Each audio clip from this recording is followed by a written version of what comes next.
mestine Gatotkaca wis ngerti wis mudheng kepiye to watak wantune para Pandhawa. Wiwit kuncung nganti gelung pepundhenmu Pandhawa tansah nyebar kautaman ndeder marang jiwa tulus lan suci adoh saka panggawe cidra ingkang tegese watake para Pandhawa kang kaya mengkono kuwi kudune tinulak dicontoh karo anak-anake kabeh. Ning nyatane ripalungguhan iki kowe wani nyempyokake banyu letuh ana praupane pepundhenmu Pandhawa kanthi tumindakmu ingkang ubal-ubal kanistan lan maksiat kaya mengkono. Nyuwun pangapunten Paman Arjuna. Bab menika sampun kula antepi, sampun kula tekadi. Sinten kemawon boten saged ngendhakaken sedyanipun Gatotkaca anggenipun ngumbar maksiat. Sampun mari kok namung paduka. Dewa mudhun nggo gaman bledhek badhe ngendhakaken tekadipun Gatotkaca. Tetep badhe kula maneni lambimu.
Pacakelan kalung usus daleweran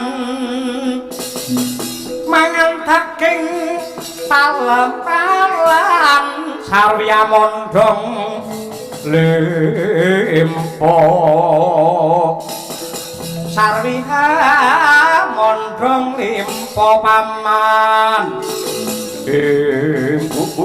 ladal Raja Sinadri ora ngerti getis tetes ngerti-ngerti woro-wangku wis dadi batak. Ngebarate wong kethok-kethok pringaja kok pilih sing lempeng ayo sing bengkong akeh sucane terjang. Adoh balang bedomo. Cedak saut kiri kaki serampat hilang nyawamu.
angken dewa debya pitulur nekmi gadheng paryanya kamune kang trisula panggah rikata apa wagata naratas pegat janggane raswa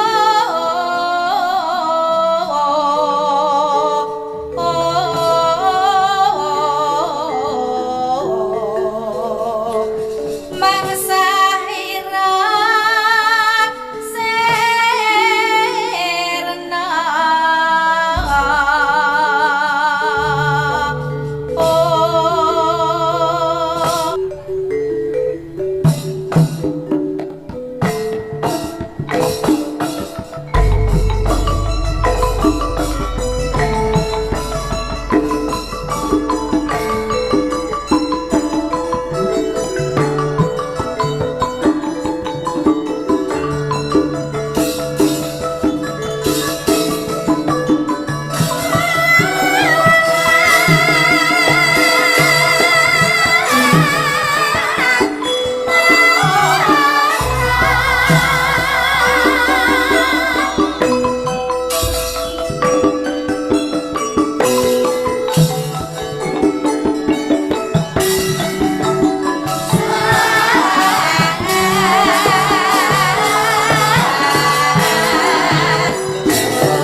kan samar pamoring suksma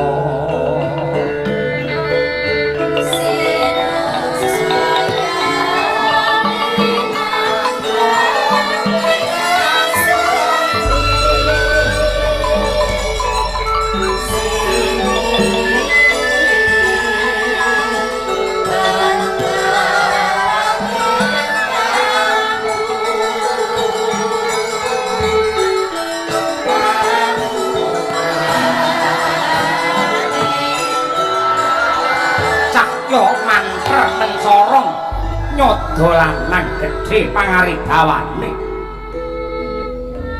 hingga mapan wonten pucuking gunung Tidar menika warnane satriya muda pringgondani Raden Gatotkaca hingga nalika semana kendhang kapratundang kuntal kaprapal awit panggetake nenggih Prabu Darmasura parandini malah saya tigen mugen panembahe kenceng pangidepe cipta marang Hyang Manon awis tinggal tingkem netra kekalih ngeningake Kang Pancandriya kaya mati jroning urip sajroning pati ucap kandhasing panalongsa melenging pangesti satemah preh Prabawa gara-gara kahyangan petrek-petrek Sanghyang Narada mrepeki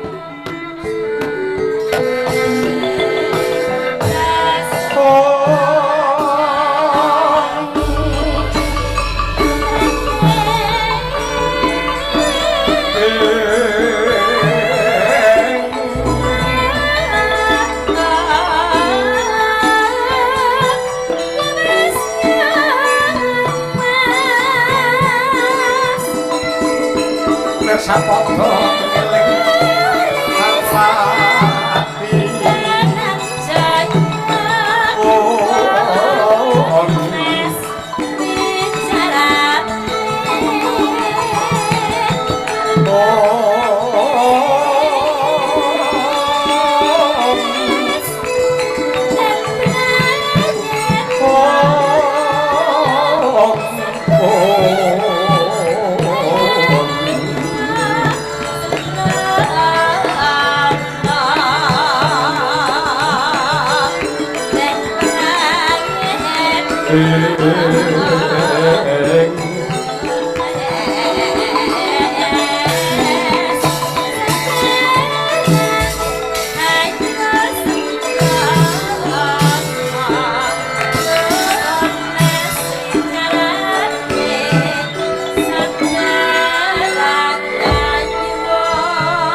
Pati Rahina semubang iwang Haruna kadinetrane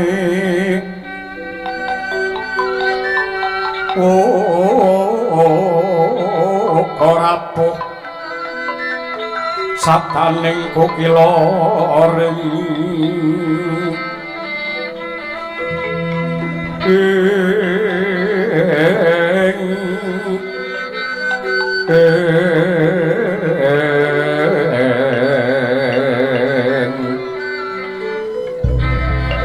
Kanegara saketer kinidungan ingkung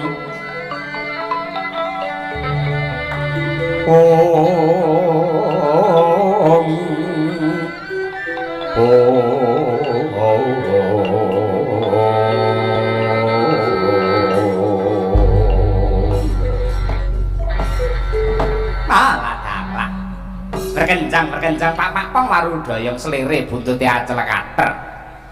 Aja ndadekake gagap gugup sarta guragapan ning ati kita, Buluk tetuka. Ulun jawet ing sidhe pangidalu-dal Sang Hyang Narada ingkang mrepeki anggen kita tapa brata ning pucuking Gunung Tidar kene. Waduh Kulun. Sarawa paduka kula ngaturaken sembah pangabekti tandha pengaji-aji mawantu-wantu kunjuk sangadi Kulun. Ya.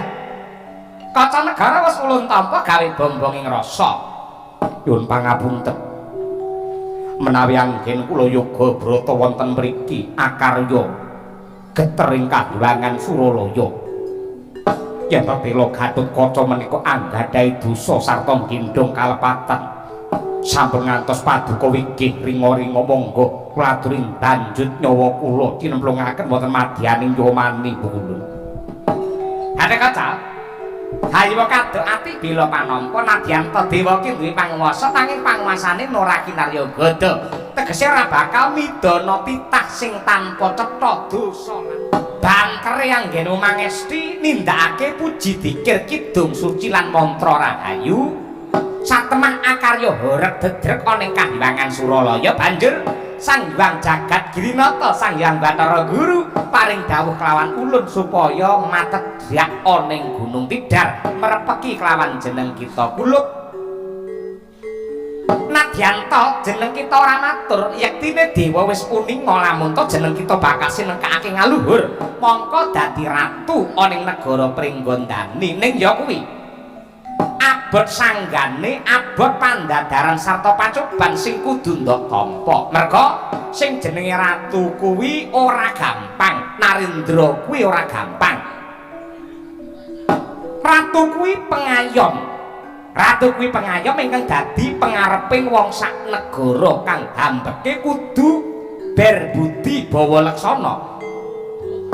Berbudi bawa laksana kuwi tegese berbudi seneng geganjar tegese anggone dadi Narendra kudu pinter gawe marme kawula lan mulyane wong cilik. Mula ratu sing becik kuwi kudu wani korban lan lila legawa nyramakake uripe kanggo marme para kawula aja kok malah mung gawe senenge golongane lan andane sing ditresnani wae. Nanging kudu bisa gawe marem lan tentrem tumrape para kawula merga wong dadi ratu kuwi dadi abdine kawula, aja njaluk dimulyake marang kawula, ning sing pinter kowe mulyake karo wong cilik. Aja njaluk diajeni karo wong cilik ning sing pinter ngurmati lan ngajeni karo wong cilik. Aja njaluk diladeni ning pinter ngladeni karo para kawula. Elinga. Wong dadi ratu kuwi buruhe para kawula, merga sing dibayar. Ratu kuwi dibayar, sing bayar ora ana liya kejaba duwite para kawula ingkang awujud pajek ingkang semono akehe. Inggih Pukulun. Lah, ewadene Bawa Laksana. Bawa Laksana kuwi ratu yen ngucap sepisan kudu dadi. Mula ucape kudu dipikir kanthi wening, kang jlimet sing setiti permati ngati-ati, aja waton ngucap waton mangap. Yen hitungan mesti akeh klerune diguyu karo kawulane. Wong sak negara diperintah supaya urip prasaja, urip sarwa kurang, ning ratune malah ngentekke bondo kanggo dolan ning manca negara ora kena. Jebul ning kono ya ora kajen keringan malah dadi kacunge negara adikuwasa kuwi kleru. Kleru Gatotkaca, kleru. Kowe dingge dolanan karo wong manca, kowe aja sembranan karo para kawula. Upamane ning donya iki kowe diparingi wilujeng lan slamet, titenono besok yen wis sowan ana loka baka bakale disiksa sing banget rekoso. Mula jeneng kita aja gumampang anggene madhet dadi Narendra. Merga wong dadi ratu ki dudu bebungah ning amanah, tanggung jawabe ora enteng. Ger Gatotkaca. Lho niki Pukulun ngaturaken panuwun dene Paduka sampun paring paugeran bab kautaman anggen kula badhe sinengkaken aluhur moko dados Narendra wonten ing pringgon dandi. Kejaba saka kuwi kula uga ngregem wujude kanugrahan wahyune Kanarendra ingkang sinebut ya kuwi Wahyu Teja Kencana. Dudu sapa-sapa ingkang lenang nampa kejaba mung jeneng kita. Mula weningna kanca ndriyamu kula Gatotkaca. Punapa ta mirah ingsun prihatin waspa gumijil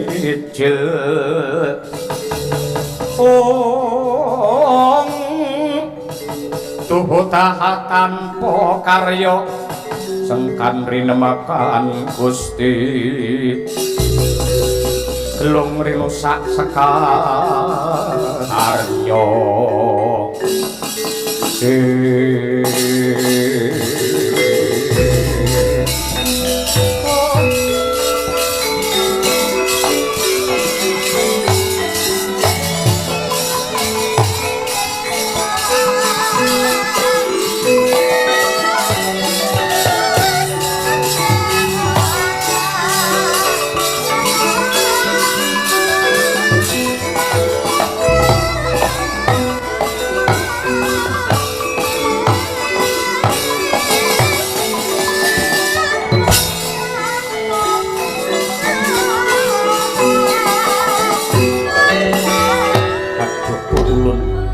ngaturaken panuwun ing tanpa pamit dene Paduka paring sih nugraha dumateng Gatotkaca. Ya, kuwi pancen dadi kodrate pangeran jeneng kita sing wajib nampa.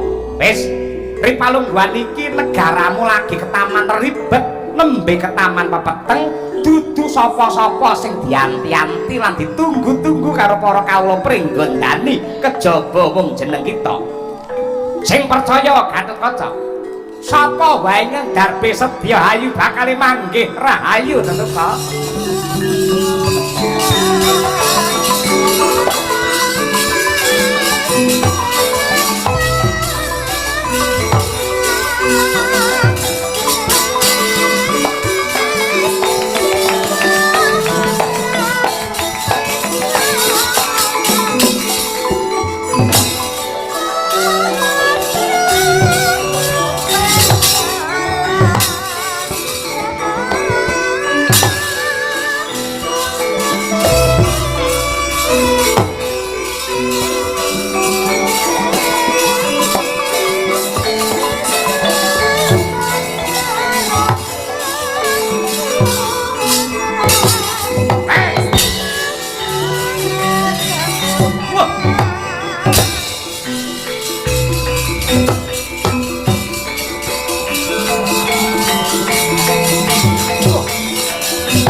Tata sang Gatotkaca kinon mata karaka suta bekapira sang Sri Kresna parta manahar muji saktine ira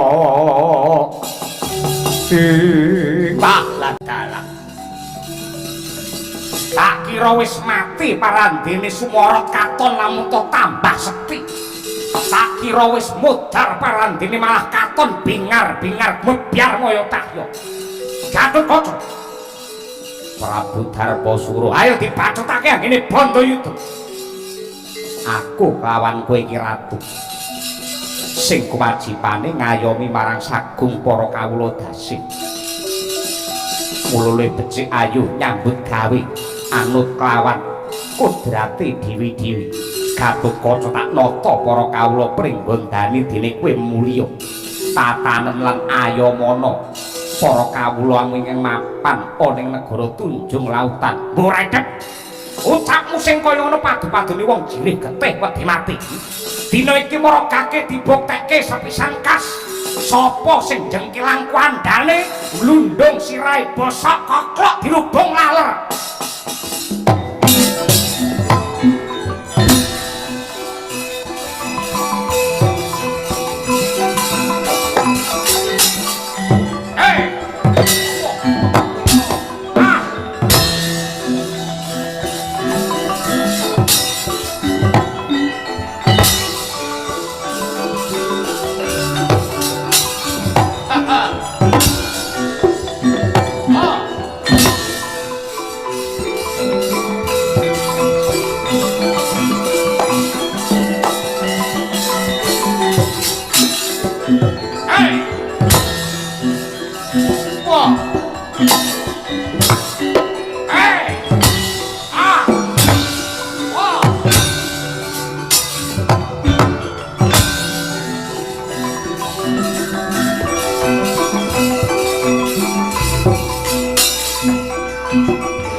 Sikrakala kang tumingal kacampuh samya madali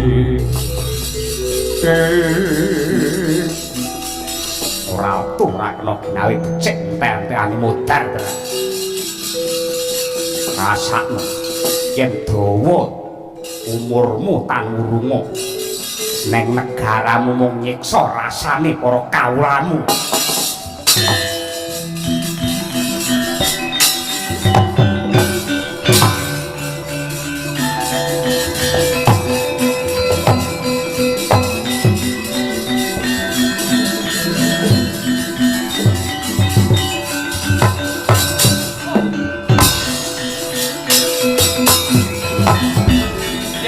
ditutuk-tutukake dibacut-bacutake Kakang Gatot ngibarate rebut balung tanpa isi mula kowe linga karo Purwodaksina ora konjur aku wani karo Kakang Kuning aku ngelekake karo kowe supaya ora kesluru marang dalan sing kleru jangkemmu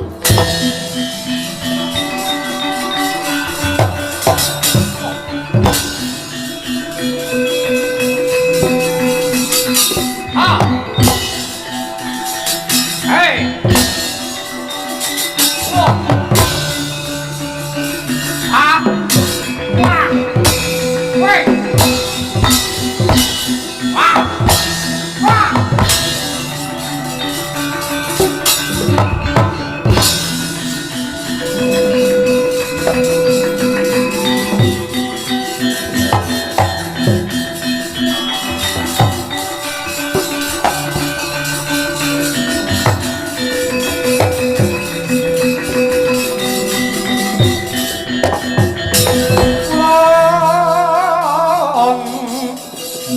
Mulatmara Sang Arjuna esmunira kama nungsan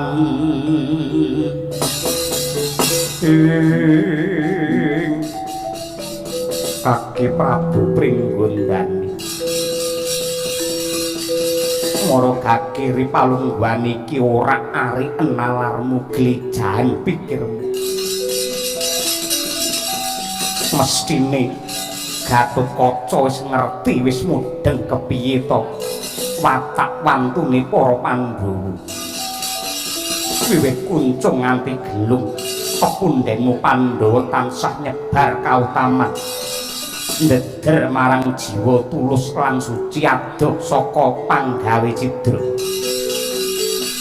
ingkang tegese watake para Pandhawa kang kaya mengkono kuwi kudune tinulak dicontoh karo anak-anake kabeh ning nyatane ripalungguhan iki kowe wani nyempyokake banyu letuk ana praupane pepundhenmu Pandhawa kanthi tumindakmu ingkang ubal-ubal kanistan lan maksiat kaya mengkono nyuwun pangapunten Paman Arjuna bab menika sampun kula antepi sampun kula tekadi sinten kemawon boten saged ngendhakaken sedyanipun Gatotkaca anggere ngumbar maksiat sampun mari kok namung paduka dewa mudhun nggo gaman gedhek badhe ngendhakaken tekadipun Gatotkaca tetep badhe kula paneni lambimu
tresnane karo wong cilik ora gampang ning bareng para kawula kabeh mentiung rasane marang kowe jenengmu sing becik jenengmu sing apik malah nduk rusak dhewe nduk ora arep dhewe Kanjeng Rama Kyai nadyanto tutur jengandika menika mboten namung dangunipun sedalu yen perlu setahun sak tembung kemawon boten wonten ing badhe kula gubris keme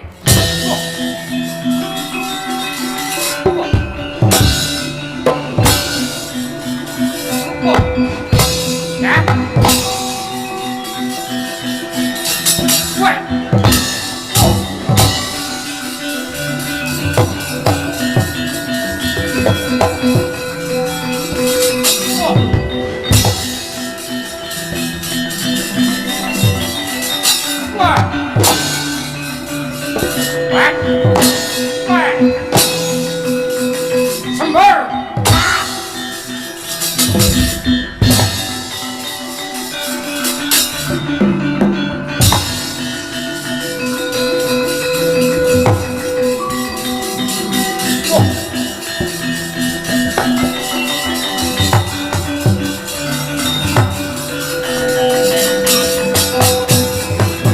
Mangandur lakune angin gugur agrane ngarepku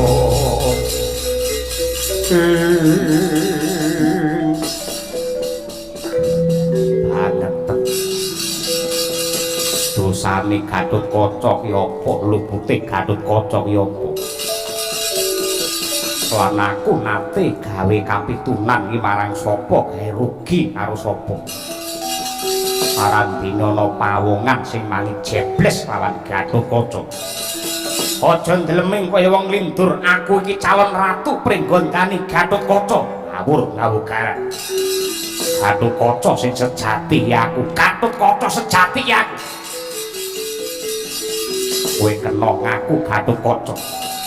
Waton bisa jebol diadaku akokop getihmu.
Adikku di Gatotkaca pun Kakang Antarja njaluk ngapura ya Di. Ing menapa Kakang Antarja wani tumindak kados mekaten. Aduh, yaktine ora ana ceceking rasa aku kepengin ganggu kelawan kamardikanmu ngemudeni negara Pringgondani. Ya merga pangicuk-icuk saka Eyang Durna Eyang Sengkuni aku dadi lali kelangan kiblat.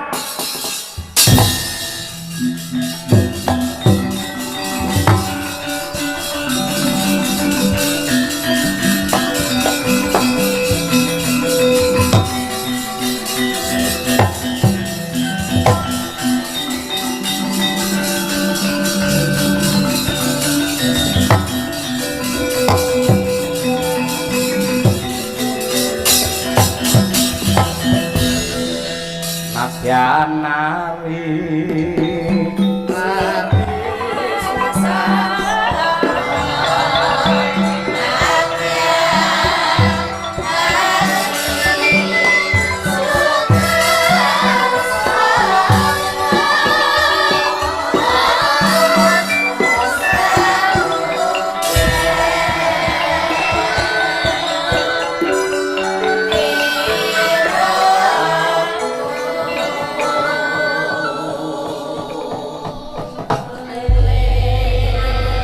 kula mboten maidu pancen kala mangsa menungsa niku yen lagi dan jabatan mendem karo kelungguhan adate nganti lali Purwadaksina aja kok karo wong liya karo dulur wae tega mentala.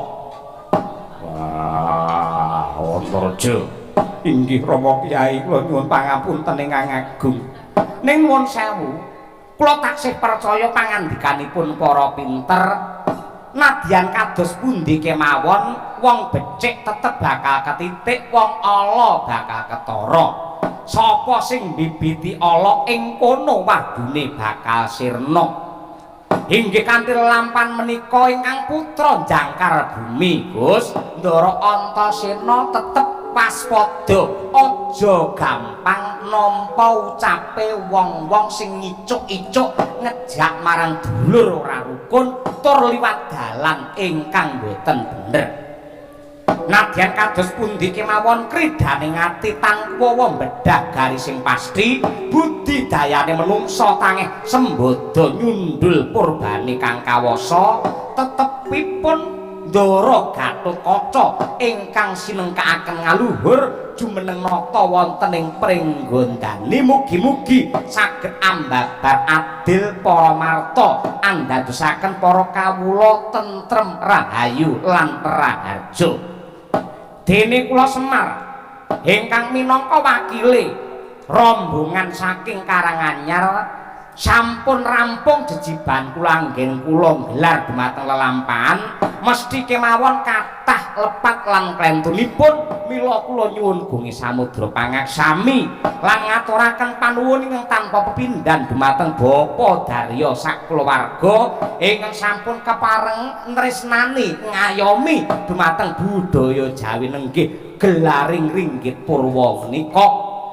Mugi-mugi sedaya ingkang rawuh, sedaya ingkang kepareng mirsani lan senimanipun ingkang makarya tansah pikantuk pengayoman saking Gusti, slameta sing nanggap, slameta sing ditanggap, slameta sing do mirsani tanggapan.